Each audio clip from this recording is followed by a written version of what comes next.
I'm John Persinos, Editorial Director of Investing Daily. Welcome to my latest Weed Report for Tuesday, February 7. After a tough year for the stock market in general and cannabis stocks in particular, the stage is being set for more profitable opportunities in 2023. To pinpoint the most appealing investments in the marijuana and psychedelics sectors, you need to stay informed about the latest news and regulatory developments. Let's take a quick trip around the wide world of weed and psychedelics. The federal courts, a federal judge on February 3rd declared that the ban prohibiting people who use marijuana from possessing firearms is unconstitutional. The U.S. District Court for the Western District of Oklahoma dismissed an indictment against a man who was charged in Oklahoma in 2022 after police discovered marijuana and a handgun in his vehicle during a traffic stop. In doing so, Trump-appointed Judge Patrick Wyrick agreed with attorneys that the statute banning, quote, unlawful users of cannabis from possessing firearms violates the Second Amendment of the Constitution. Medical studies. State-level marijuana legalization is linked to reductions in opioid codeine addiction, according to a new study released in January that uses data from the Federal Drug Enforcement Administration. The paper, published in the journal Health Economics, looked at data on prescription opioid shipments in 11 states that legalized cannabis for adult use between 2010 and 2019, comparing them to states where marijuana is illegal. The study found that recreational legalization is linked to a 26% reduction in retail pharmacy-based codeine distribution. The researchers wrote, "Collectively, our findings are consistent with the hypothesis that reductions in opioid demand affected by recreational cannabis laws, unlike medical cannabis laws, may be evidence of decreased opioid misuse more than decreased use of prescription opioids to manage chronic pain." Australia. The Aussie government last week rescheduled psilocybin, the psychoactive ingredient in magic mushrooms, and MDMA, aka ecstasy, to allow access to people with post-traumatic stress disorder, PTSD, and chronic depression. These psychedelic drugs aren't getting legalized for wide public use. However, by putting them under the government's Schedule A drug code for therapeutic use, mental health professionals will be allowed to prescribe these psychedelics. The drugs will remain categorized under the more stringent Schedule 9 for unauthorized use. Germany.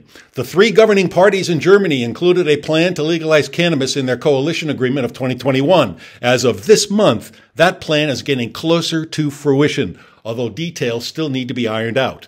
Under the plan so far, German consumers would be allowed to buy up to 30 grams of cannabis for private consumption, with supplies cultivated and distributed through a controlled market. Germany is the largest economy in the European Union and the growth engine of the continent. Medical cannabis has been legal in Germany since 2017. Private recreational use of the drug is banned, although law enforcement tends to turn a blind eye towards small amounts. Now let's look at the state of the states. As of this video presentation, medical cannabis is legal in 37 states, and adult use, recreational marijuana, is legal in 21 states. Nearly half of the U.S. population now reside in jurisdictions with some form of legalized adult use marijuana. What's in store at the state level so far in 2023? Kentucky. Governor Andy Beshear, Democrats, signed an executive order in November 2022 to allow Kentuckians with qualifying medical conditions to possess and consume small amounts of legally purchased cannabis to treat their conditions. As of January 1, 2023, Kentuckians with qualifying medical conditions can possess up to 8 ounces of cannabis at a time.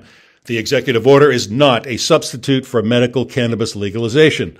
Accordingly, 3 bills introduced on January 3rd of this year are pending in the state legislature to lift pot restrictions. House Bill 47 would allow adults 21 years and older to consume up to 1 ounce of cannabis for personal use without penalty.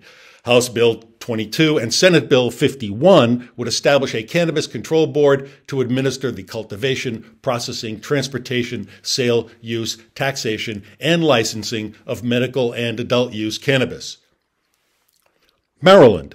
House and Senate lawmakers in the state last Friday introduced long-delayed legislation to tax and regulate marijuana after voters in the November midterms approved a legalization ballot initiative. The measure would prepare the state to regulate marijuana commerce as the state law legalizing possession of up to 1.5 ounces of marijuana for adults takes effect on July 1, 2023. Cannabis would be taxed at 6% for the first fiscal year starting this summer and rise by 1% each year to 2028 until it reaches a maximum of 10%. The revenue would go toward community reinvestment funds, localities, and a cannabis public health fund and cannabis business assistance fund. Minnesota. Lawmakers filed an adult-use cannabis legalization bill in January 2023, and political odds makers say the bill is likely to pass this year. Meanwhile, Governor Tim Walz, a Democrat, included adult-use cannabis legalization in his 2023 state budget proposal. North Carolina. A medical cannabis legalization bill known as the North Carolina Compassionate Care Act passed the North Carolina Senate last year before stalling in the House. The legislation's primary sponsors refiled the bill this year as Senate Bill number 3. Polls show that legalization is popular with the state's voters. Chances of the bill's ultimate passage this year are good. As I've just made clear, the marijuana industry is dynamic and rapidly expanding. Every portfolio should have exposure to cannabis-related companies. That's why I've launched a service detailing how you can financially benefit from the consumer mainstream of weed. Called Marijuana Profit Alert, my publication is your guide to reaping profits from the marijuana bonanza. To learn more, click the URL at the bottom of the article that accompanies this video on the Investing Daily website. Well, that's it for now. Thanks for watching. And if you have any questions or feedback, don't hesitate to send me an email at mailbag@investingdaily.com.